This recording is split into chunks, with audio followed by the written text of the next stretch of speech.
ہیں۔ غلام مرتضی بھائی نے مرکز لاہور سے کال کیا حضور کہ والدین سے کوئی یہ کہے کہ میری شادی میں مووی وغیرہ نہ بنائی جائے اور یہ خرافات وغیرہ نہ کیے جائیں، اور پھر اگر والدین نہ مانے تو پھر ان کا رد عمل اور ان کا رپلائی کیا ہونا چاہیے؟ لیکن والدین کی طرف سے کسی جائز کام کی خواہش ہے اور وہ جائز کام کہتے ہیں تو اپنی اولاد کو چاہیے کہ اس کو تسلیم کریں اور مان لیں اس کو۔ ایک اپنی والدین کی طرف سے اگر جو ہے وہ مووی کا ہی کر لیں، لیکن اگر مووی جو ہے یہ شرعی تقاضوں سے ہٹ کر بنائی جائے، مخلوط طریقے سے اس کو بنایا جائے، شرعاً جن چیزوں کا خیال رکھنا ضروری ہے ان کو خیال نہ رکھا جائے تو پھر ضرور یہ اولاد جو ہے وہ یہ منع کرنے کے حقدار ہیں اور یہ ان کو منع کریں گے۔ ایسی صورت میں جہاں جس کام میں اللہ اور اس کے رسول صلی اللہ علیہ وسلم کی نافرمانی ہو رہی ہو اس میں کسی کا کہنا نہیں مانیں گے۔ اب منع کرنے کا بھی تو انداز ہوگا نا حضور کے، لڑائی جھگڑا توڑ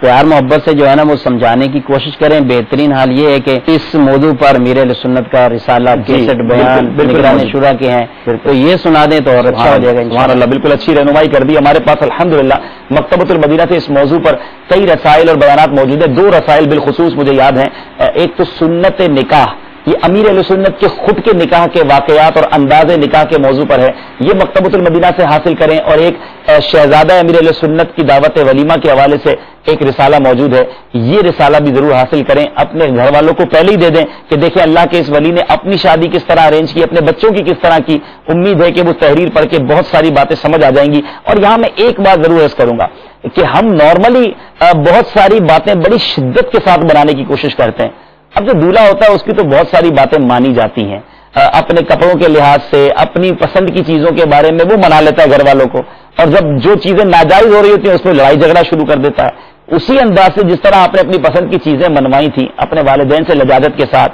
ہاتھ جوڑ کر پیر پکڑ کر ہو سکے تو آنسو بہا لیں تاکہ لڑائی جھگڑا بھی گھر میں نہ ہو، کوئی فتنہ بھی برپا نہ ہو، اور اگر آپ اس انداز سے اپنے والدین کو سمجھائیں گے انشاءاللہ وہ بہت اچھے انداز سے مان جائیں گے۔ اور اگر ایسے والدین مجھے سن رہے ہیں کہ جن کے گھر میں یہ پروگرام ہونے والا ہے، شادی ہونے والی ہے، تو خدا را یاد رکھیے گا رب نے نعمت عطا کی ہے، رب نے یہ کرم نوازی کی ہے کہ آپ کے گھر میں شادی ہونے والی ہے۔ جب کوئی تحفہ دیتا ہے نا